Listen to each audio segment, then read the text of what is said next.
안녕하세요. 크리스찬의 톡톡한 책 읽기. 오늘 책은 예수님의 고별 설교라는 책, 싱클레어 퍼거슨이라는 분인데요. 목사님들은 아시겠지만 정말 통찰력 있고 또 개혁주의적이고 굉장히 유명한 목사님이시죠.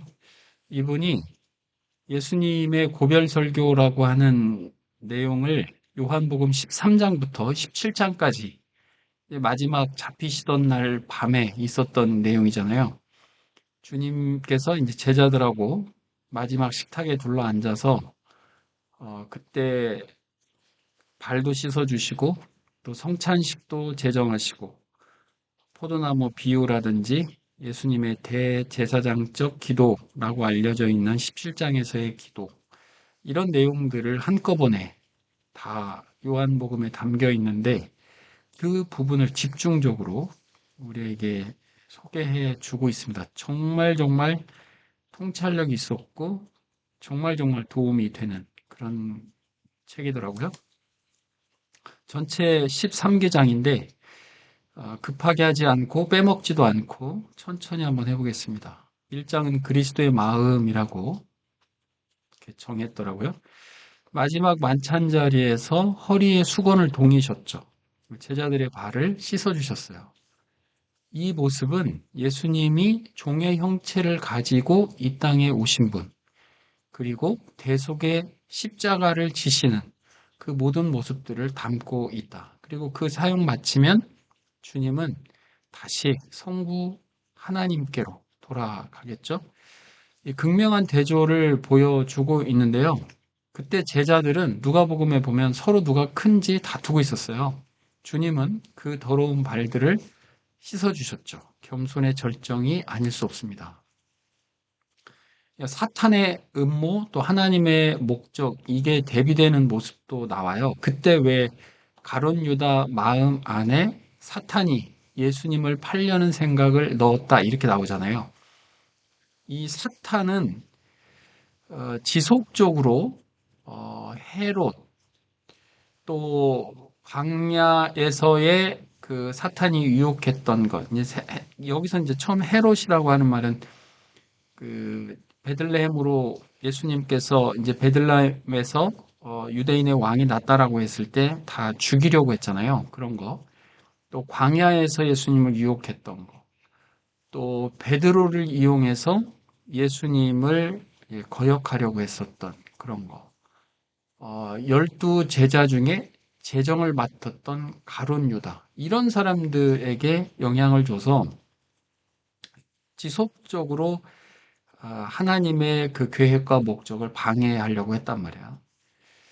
어, 여기에서 하나님의 위대하신 목적, 그러니까 가룟 유다가 팔려고 했을 때, 그 네가 하고자 하는 거 속히 해라라고 허락은 하시면서 사탄은 자신의 음모가 이루어지는 줄 알았겠지만 하나님의 위대하신 그 대속의 목적도 같이 이루어지는데 여기서 엄청난 대조를 보여주고 있다 이렇게 얘기를 합니다.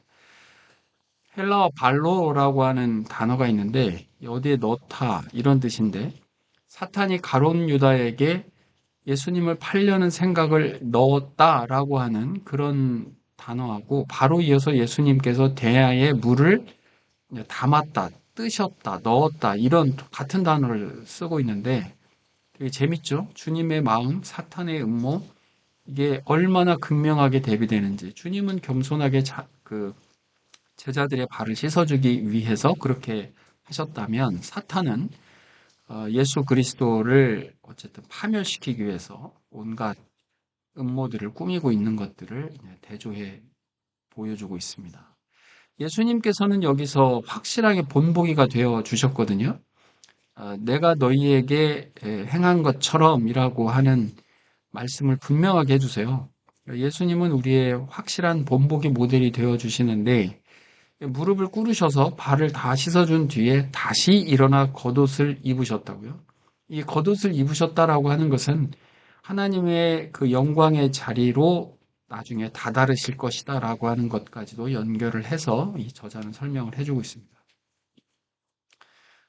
주님은 제자들이 주님께서 지금 모습으로 행동으로 보여주고 계시는 것을 알기를 원했어요. 그래서 그렇게 해라라고 말씀도 하시잖아요. 겸손한 섬김의 본보기였죠.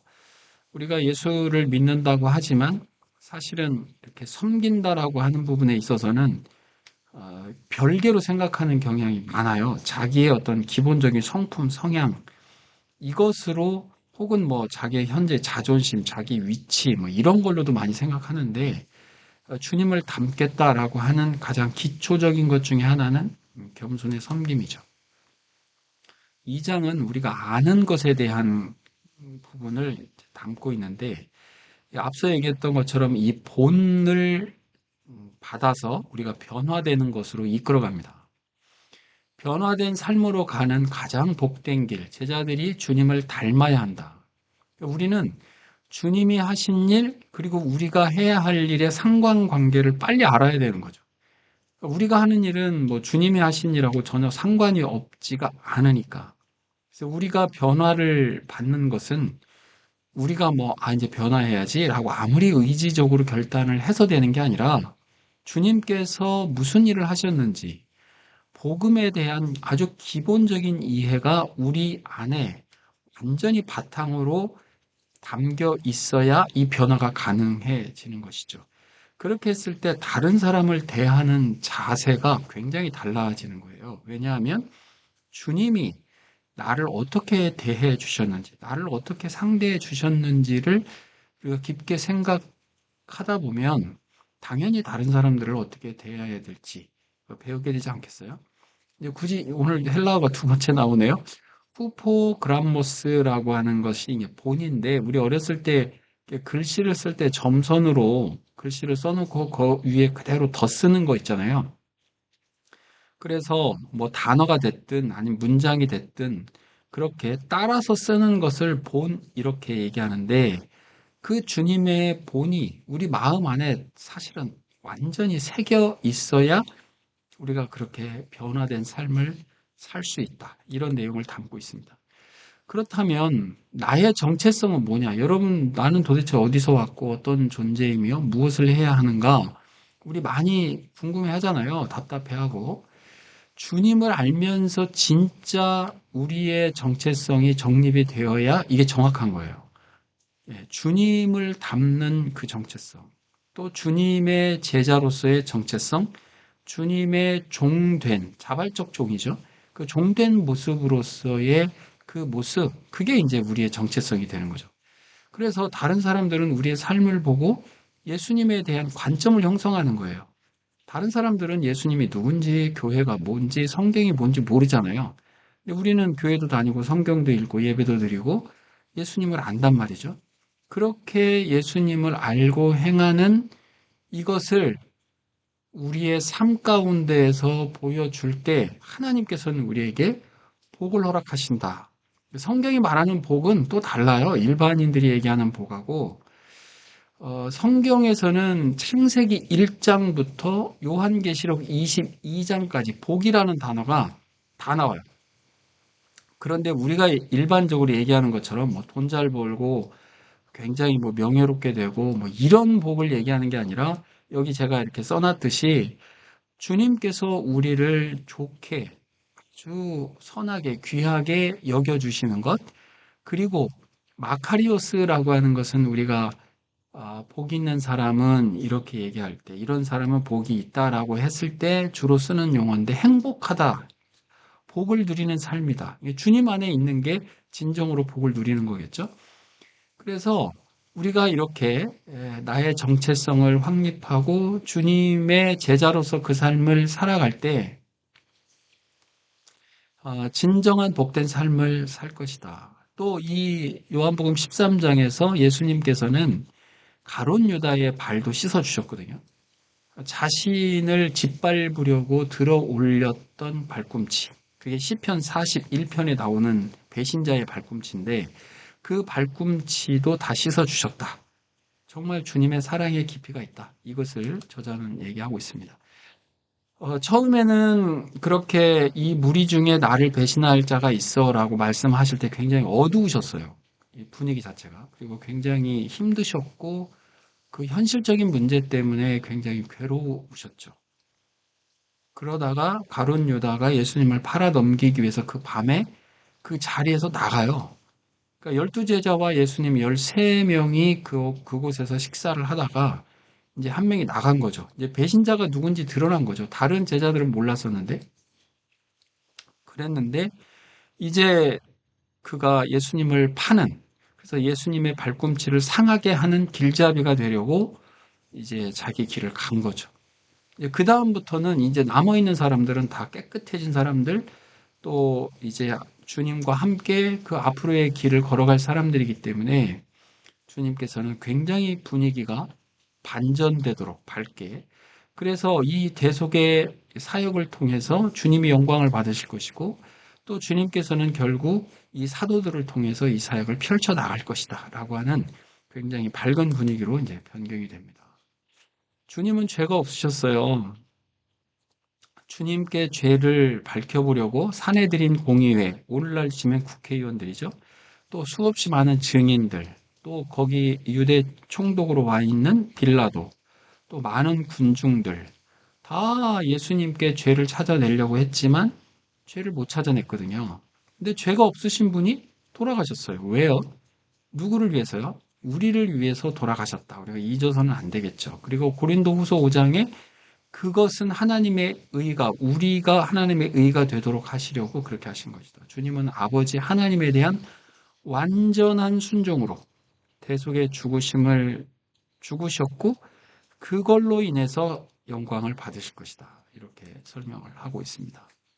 이제 길이요 진리요 생명이다라고 하는 것을 그대로 헬라어로 표현을 해놨는데, 14장 1절에 보면 마음에 근심하지 말라 하나님을 믿으니 또 나를 믿으라 이렇게 말씀하시잖아요. 근데 그것은 그 당시에 제자들에게 한 말이에요, 사실은. 그래서 배신, 체포, 수치, 십자가 죽음 당하실 주님과 주님께서 돌아가셨기 때문에 어쨌든 리더가 없어졌잖아요. 그러니까 나머지 제자들 다 산산조각 나고 다 흩어질 것인데, 그 제자들을 위로하면서 너희들이 겪게 되는 그 모든 상황보다 주님이 더 크시다. 그리고 그 떠나심의 목적 자체는 너희들이 있을 곳, 그 아버지가 계신 곳에 내가 먼저 가서 너희를 위해서 자리를 마련하는 거다. 그러니까 걱정하지 마라. 그리고 다시 와서 영접할 거야. 너희들을 다 받아줄 거야. 그렇게 위로를 해주시는 거죠. 제자들은 당황스러웠고, 그렇지만 우리가 최종적으로 다다라야 할 그곳, 그 최종 운명 그 자체를 우리가 확정받았다라고 하는 것, 또 그때까지 주님이 우리를 지켜주신다라고 하는 것, 이렇게 그 염려하지 않도록, 근심하지 않도록 위로해 주시는 부분이 이제 14장 부분이고요. 토마가 질문을 해요. 주님 어디로 가는지 우리 모르겠다. 거기서 이제 그 유명한 내가 길이요 진리요 생명이다라고 하는 예수님의 답변이 14장 6절에 나오죠. 빌립이 또 물어봐요. 아버지 보여달라. 아버지 얘기 자꾸 하는데 예수님께서는 나를 본 사람 아버지를 본 것과 같다라고 하는 이 삼위일체의 놀라운 그 신비로움을 알려주는 거죠. 그리고 성부 하나님을 보는 것, 아는 것, 예수님을 통해서다. 근데 그 자체를 제자들은 이해를 못하고 있었거든요. 예수님께서는 성부 하나님께서 말씀하신 것을 내가 전한 것이고, 내 사역은 전부 다 성부 하나님의 임재와 능력으로 이게 되는 것이다 라고 하는 것을 말씀하시면서, 내가 아버지 안에, 아버지는 내 안에 계시는 것을 너희가 믿었으면 좋겠다라고 말씀을 하십니다. 이 모든 게 혼돈이었겠죠. 이 사람들에게는, 이 당시에는. 그렇습니다. 그러면서 성령님에 대해서 설명을 해주세요. 그 이어지는 장면이. 성령님이라고 하는 분은 예수님이 떠나야지만 오실 수 있는데, 예수님이 떠난다라고 하는 것에 일단은 이게 초점이 있기 때문에 제자들 입장에서는 싫었던 거예요. 그러나 주님은 올라가시고 새롭고 더 친밀한 방식으로 우리와 함께 하실 수 있는 예수의 영, 성령님이 오신다. 내가 가야 그분이 오실 수 있다라고 하는 것을 말씀하셨지만, 제자들은 그것을 이해할 리가 없었죠.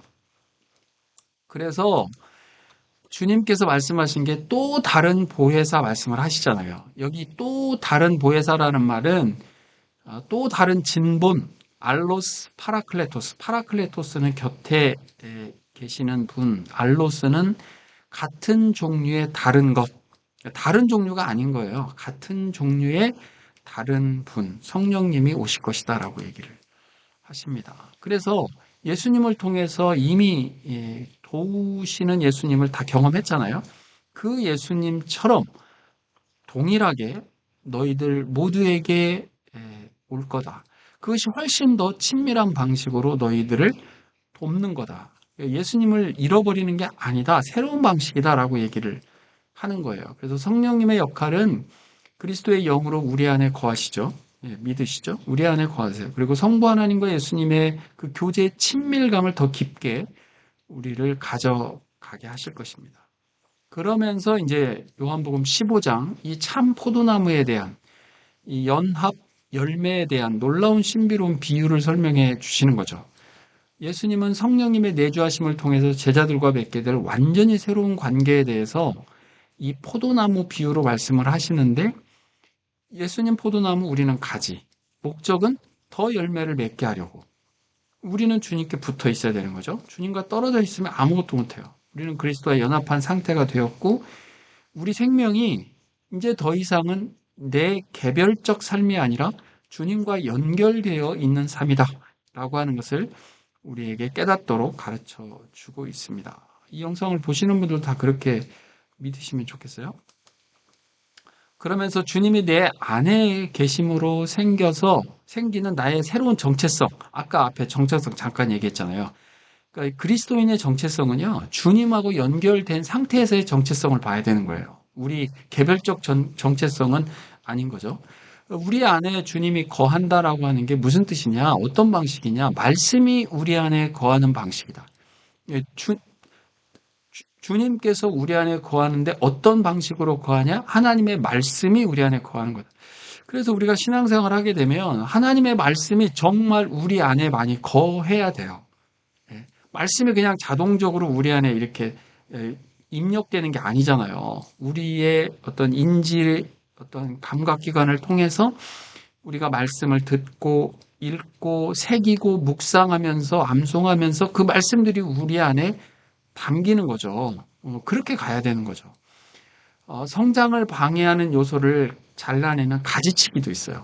그러니까 성부 하나님께서 농부가 되셔서 가지치기를 하시는데 열매를 더 많이 맺게 하시기 위해서 좀 아프지만 그것이 풍성한 열매를 맺게 하는 거기 때문에 때로는 가지치기도 하신다. 요거 우리가 좀 받아들이면 좋을 것 같아요.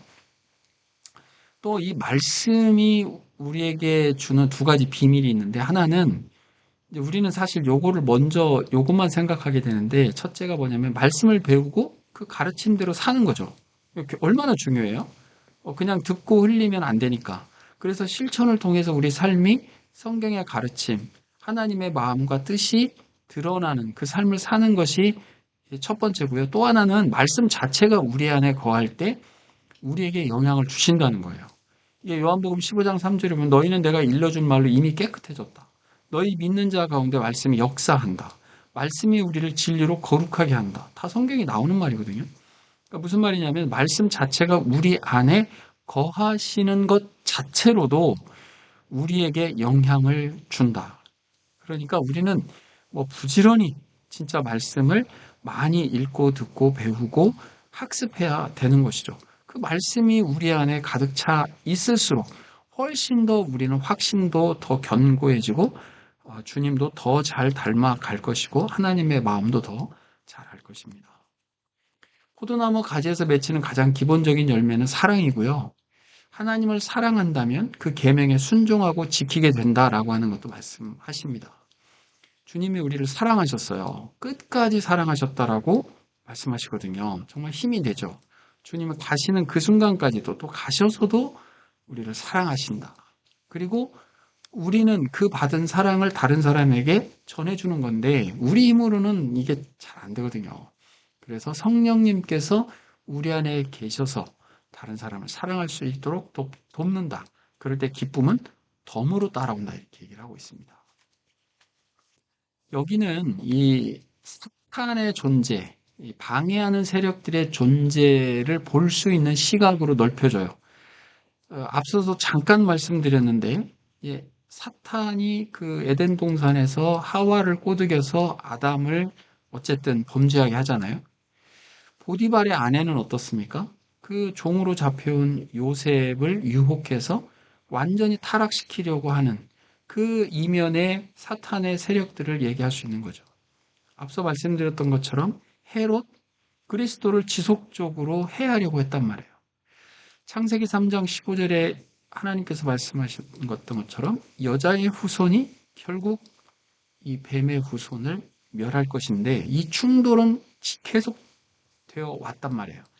이제 가룟 유다조차 예수님과 충돌하는 그 차원에서 그 패러다임을 우리가 볼 수 있고, 이 어둠의 권세에 대해서 십자가에서 완전히 다 멸하는 최종적인 승리를 앞두고 계십니다. 그래서 우리 그리스도인들을 사탄이 예수님을 대적하고 그 예수 믿는 사람들을 무너뜨리려고 하는 그런 미움, 박해, 이것은 당연히 있다. 우리가 이것을 이상하게 생각하면 안 되는 거죠. 우리도 주님과 같은 편이기 때문에 우리 박해도 받고 그런 반대도 겪을 거라고요. 그래서 그런 사람들에게 천국에서 귀한 그 복을 허락하신다라고 우리에게 약속해 주셨잖아요. 그게 당연한 거니까. 마귀는 예수 믿는 사람들, 또 그들의 공동체, 교회 무너뜨리려고, 이단들 얼마나 정말 득세합니까? 교회 무너뜨리려고요. 우리가 이런 패러다임 정확하게 봐야 한다라고 얘기를 하고 있고요. 그렇지만 그런 박해만 있는 게 아니라 우리는 보호를 받고 도우심을 받는다. 주님께서 우리를 보호하시고 우리에게 여전히 유익한 복을 주시기 때문에 우리가 그 세상에 직면할 수 있는 힘도 있는 거고요. 주님의 것이기 때문에, 주님의 소유이기 때문에 주님께서 우리를 도우시는 것도 당연한 거죠. 그래서 포도나무 가지 돌봄 받는 것처럼 성령님께서 우리를 보호하실 것이다. 마귀들은 처음에는 막 겁박하고 위협하고 그래요. 그 다음에는 아주 속여요. 분열시키고 험담하고 이간질하고, 그리고 이제 교회 안에 세상 풍조를 끌어들여서 이 교회를 그 정결성, 거룩성을 다 허물어 버리려고 하는 그런 계략들을 갖고 있죠. 우리 정신 바짝 차려야 되는 거예요. 그래서 우리는 그 반대에 대한 우리가 나름대로의 생각을 분명히 해야 되는 거죠. 세상의 반대 적대감 없을 거다. 절대 아니라는 거죠. 그 십자가를 지고 주님을 따른다는 것 그 자체가 우리에게 있는 그 많은 적대감, 많은 반대, 이런 조롱, 이런 것들조차도 우리는 충분히 있을 수 있다라고 하는 것을 생각해야 되고요. 사도행전 5장에 보면 제자들이 그들이 예수 그리스도를 제대로 믿기 위해서 고난받는 것에 합당한 자로 스스로 여겼다. 이건 우리에게 큰 교훈을 주는 거죠. 하나님께서는 능력이 사탄보다 더 크세요. 사탄을 하나님께서 어쨌든 하나님의 허락 없이 이것들이 마음대로 할 수 없으니까 사탄 세력들의 위협이 크고 강한 것 같지만 하나님의 능력이 훨씬 더 크고 위대하시다. 하늘 아버지가 우리 아버지가 되시는 거죠. 그래서 사탄의 무리들 결국은 패할 것이다. 영광의 약속이 우리에게 있어요. 하나님의 최종 심판이 기다리고 있고 그들을 다 영벌에 처할 거라고요. 그래서 우리가 잠시 받는 환난은 우리가 장차 얻을 영광과는 비교할 수 없다. 그래서 우리가 반대에 처해질 수 있다, 어려움에 처해질 수 있다라고 하는 것 놀랄 필요 없다. 얘기하는 겁니다. 9장인데요. 우리가 어떤 것을 이제 완성품으로 가기 전에 약간의 그 혼란? 이런 것을 정말 너무너무 이해가 필요한 부분을 설명을 잘 해줬어요. 저도 굉장히 좋았는데, 주님이 이렇게 미리 가르쳐 주시는 이유는 이제 제자들 실족하지 않게, 그런 거 전혀 생각하지 않고 있다가 박해받고 반대받고 이랬을 때 실족하지 않게 하려고 내가 알려주는 거다라고 말씀하시거든요. 그러니까 제자들을 보호하고 싶으신 마음이 굉장히 크세요. 자, 이제부터는 우리 지금 영상을 보시는 여러분들도 마찬가지예요. 우리 어떻게 해야 되느냐? 그런 상황에서 예수님을 신뢰하고 성령님께서 도우시는 그 도우심을 받으면서 이 삶들을 헤쳐나가고 살아내는 법에 우리가 훈련을 해야 되는 거죠. 이겨내야 되는 거죠. 왜 이래? 이런 게 왜 생겨? 이렇게 하는 게 아니라 그것을 우리가 훈련으로 극복해내는 그런 과정들을 우리는 겪어내야 된다. 이 혼란이요, 불가피해요. 반드시 필요해요. 왜냐하면 진리로 명료해지는데 필요한 과정이고 단계입니다. 우리가 이제 새롭게 예수 그리스도를 믿는 사람들 같은 경우에 정말 주님의 기준, 주님의 이끄심, 이것이 그 모습 그대로 우리를 받아주셨지만 그 모습 그대로 그냥 그 상태로 있을 수는 없잖아요. 우리가 더 정결해지게, 더 거룩해지게 그걸 성화의 과정이라고 하는데 우리가 점점 더 주님을 닮아가면 갈수록 우리가 주님 주시는 그 유익함, 그 은혜 가운데 우리가 훨씬 더 더해지고 많은 주변 사람들에게도 영향을 줄 텐데 그렇게 하시도록 주님께서는 우리를 이끌어 가신다고요. 그래서 그동안에는 우리가 살아갔던 게 안전하고 나한테 최적화되어 있는 그 삶들인데 그런 것들이 막 깨지는 거예요. 그런 것들이 이제 무너지고 그런 것들이 이제 다 새롭게, 완전히 새롭게 그러한 것들을 주님께서 이끌어 가시고 만들어 가실 때 혼란이 왜 없겠어요? 여러분, 지금 혼란을 겪고 계시는 분들, 그것을 너무 어렵고 너무 힘겨워하지 마시고요. 이게 과정이고 단계이구나라고 생각하시면 이 정말 영적인 통찰이에요. 예, 간절한 마음에 제가 말씀을 드립니다. 우리가 정말 다 쓰러져가는 집에서 만약에 살고 있고 주님께서 우리에게 정말 좋은 집을 지어주고 싶다고 하면 그 집 그대로 두겠냐고요. 그 집을 다 헐고 그 헐어져 가는 과정에 우리가 전혀 생각지 못하고 있었다면 혼란을 겪을 수밖에 없잖아요. 그런데 정말 주님 원하시는 좋은 집으로 우리에게 지어 가시는 과정이다. 우리가 좀 생각하면 좋겠어요. 그래서 부활을 빼면 이해할 수가 없는 거예요. 성탄절의 의미도 십자가의 의미도 부활로 인해서 예수님의 나를 향한 모든 사역들, 승리의 사역들을 우리는 알 수 있고 그게 확실해지는 거죠. 이제 얼마 있으면 이제 성탄절인데 그 성탄절이 주님께서 이 땅에 몸을 입고 오신 성육신 그 의미는 우리가 뭐 수도 없이 많이 얘기했지만 그것이 정말 빛이 나고 그 영광의 부활로 이것이 딱 정말 이 결실이 되어지는 거죠.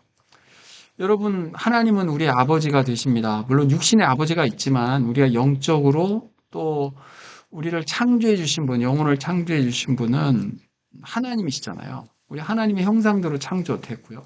자녀들은 당연히 하나님 아버지를 원하게 되어 있어요.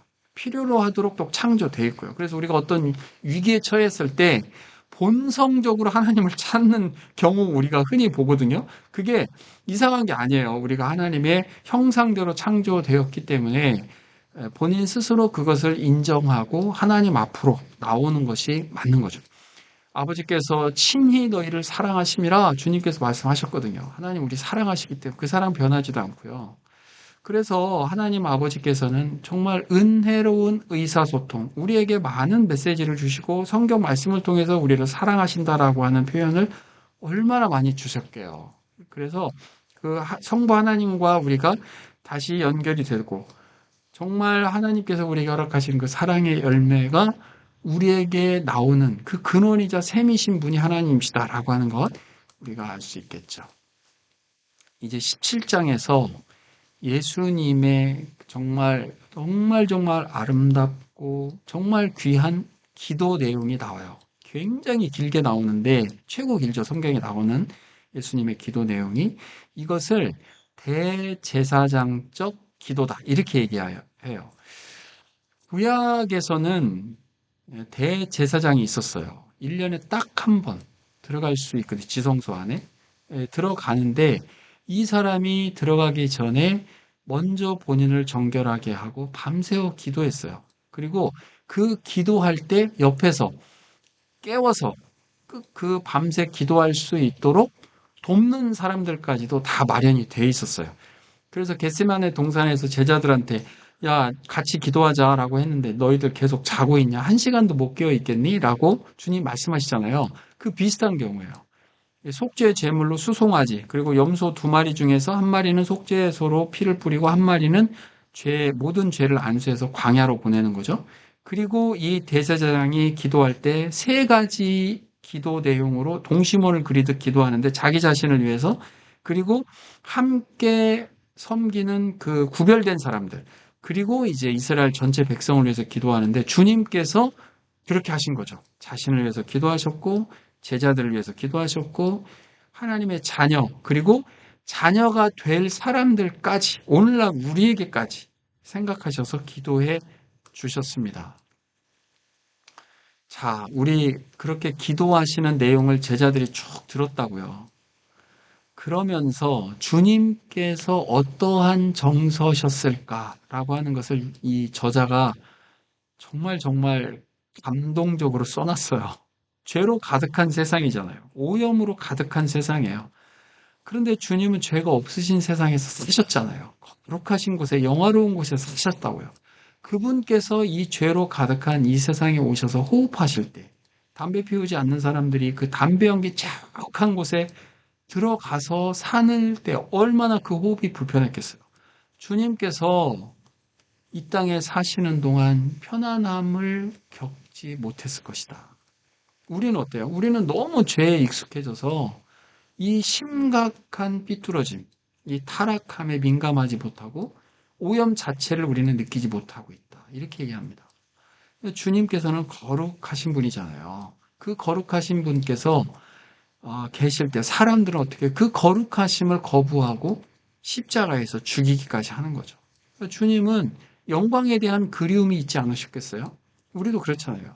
주님께서 변화산에 가셨을 때 잠시나마 정말 그 하늘의 거룩함을 맛보셨을 것이다. 그리고 내려오시면서 뭐라고 하세요? 믿음이 없고 패역한 새, 내가 얼마나 너희와 함께 있으며 얼마나 너희에게 참으리요. 이제 주님 곧 가실 거라고요. 그곳에서 정말 그 영광스러운 그곳에 계실 것인데 이 땅에 오셔서 그 거룩하신 분이 얼마나 그 정서적으로 힘드셨을까. 그 모든 것을 다 감당하시면서 그 모든 사역을 하신 거죠. 그러면서 그런 마음으로 기도를 하는 거예요. 세상이 시작되기 전에 아버지와 함께 누렸던 그 영광, 그 영광으로 영화롭게 해달라라고 기도하시는 내용이 나오는 거죠. 그 배경을 이제 저자는 설명을 해주고 있습니다. 제자들을 위해서 기도를 해요. 제자들은 아버지께서 주신 자들이다. 소유권이 성부 하나님께 있는 거죠.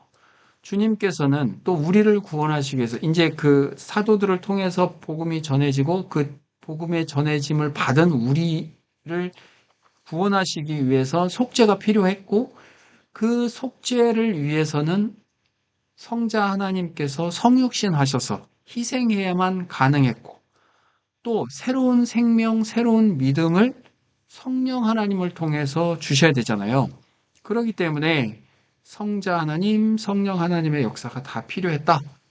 또 이 말씀의 사역은 아버지께 받은 그 진리된 말씀을 제자들에게 전해줬고 제자들은 그 말씀으로 거룩해지고 그 말씀을 받은 사도들은 다른 사람들에게 전해져서 다른 사람들도 주님을 믿도록 그렇게 주님은 기도를 하십니다. 그리고 제자들을 보존해달라, 거룩하게 해달라 이렇게 기도를 하세요. 우리 얼마나 연약한 존재입니까? 본인이 스스로 강하다라고 생각하는 것만큼 교만하고 어리석은 게 없죠. 근데 주님은 우리를 보존해 주시거든요. 우린 잘 못 느껴요. 뭐 물에 빠져가지고 베드로가 죽겠습니다. 건져주세요라고 했을 때 주님께서 즉시 손을 잡아 일으켜 이렇게 건져주셨는데 정말 그런 특별한 경험이 아니고 일상 속에서 우리를 보존해 주신다라고 하는 것을 우리가 잘 깨닫질 못하는 거예요. 근데 사실은 주님의 보존하심이 우리에게 있다라고 하는 것 우리는 생각해야 될 것입니다. 이 대제사장적 기도다라고 하는 이 명칭은 루터교 신학자인 다비드 키트라우스라는 사람이 붙였다고 해요. 오늘날 있는 우리를 위해서도 기도를 하셨고요. 기도의 첫 번째는 연합, 하나가 됐으면 좋겠다라고 기도하십니다. 성령님이 내주해 하셔서 주님하고 연결되어 있는 모두가 하나가 되는 거죠. 그래서 이 공동체 주님과 연결되어 있는 이 연합은 정말 세상에 있는 그 어떤 것과도 견줄 수가 없을 만큼 좋은 교제, 좋은 사랑의 유대가 형성되는 것이 하나님의 디자인이에요. 주님의 디자인, 주님의 바라심이고 주님의 기도예요. 그래서 우리는 세상에 속해 있지 않기 때문에 우리는 다른 사람을 바라보는 관점 자체가 달라져요. 그 사람도 구원받은 사람이잖아요. 우리가 교회 안에서 만나는 얼마나 귀한 분들입니까? 그 분들을 소중하게, 존중하게 볼 수 있는 관점을 우리에게 허락해 주신 것이죠. 그래서 교회 공동체의 연합은 교회의 모습을 다른 사람들에게 그대로 볼 수 있도록 드러냅니다. 교회 공동체, 교회 모습을 사람들이 보잖아요. 그리고 그 사람들의 모습을 보면서 정말 따르고 싶도록. 그래서 책 안에 보면 그런 내용도 있어요. 아, 이 사람들은 도대체 무엇으로 뭉쳐졌길래 이렇게 따르고 싶고 같이 있고 싶은가라고 하는 그런 실제적인 감동을 주는 거죠. 그런 공동체가 되면 정말 좋겠어요. 개인은 이제 개인이 복음을 믿으면 자연스럽게 공동체에 속해지도록 하나님께서는 이렇게 디자인을 하셨죠. 난 뭐 내 개인만 그냥 신앙생활 하면 되겠다라고 생각하지만 성경은 그렇지 않아요. 개인이 복음을 믿게 되면 자연스럽게 섬기는 교회가 생기고 섬기는 교회 안의 공동체든 아니면 다른 공동체든 이 주님을 중심으로 한 공동체에 속해지는 것이 당연하다. 그것은 우리가 당연히 받아들여야 될 것이다. 그래서 영적인 가족이라고도 그렇게 우리에게 이제 알려주셨는데 그걸 통해서 하나님의 나라 하나됨을 우리가 배울 수 있는 거죠. 이제 마지막 결론처럼 주님의 원하심은 예수님은 세상 사람들이 교회를 볼 때 우리의 모습을 통해서 이 장면들을 통해서 주님의 얼굴을 보고 싶어 하는 거죠. 우리 교회는 또 그렇게 해야 되고요. 우리 교회의 어떤 모습이 주님의 얼굴을 드러낼까? 주님의 성품을 드러낼까? 주님의 가르침을 드러낼까? 우리 참 고민해야 되고요. 그리스도의 영광, 그것이 이 교회가 드러내는 그 방식, 그러니까 주님이 어떤 분이신가라고 하는 것을 교회가 드러나는 방식도 뭐 정해져 있는 것은 아니고 이게 굉장히 다양한 텐데 우리가 그런 감각을 예민하게 가지고 우리가 임해지면 좋겠다. 그렇죠. 오늘날 우리 교회 모습 어떤지 한번 다시 돌아볼 필요가 있고요. 우리가 교회잖아요. 우리가 교회를 이루거든요. 그렇기 때문에 우리가 더 주님을 닮아가고 더 가까이 정말 교회가 교회 되도록 그렇게 살아가는 저와 여러분 다 되시면 좋겠어요. 크리스찬의 똑똑한 책 읽기, 예수님의 고별 설교. 네, 여기까지 하겠습니다. 감사합니다.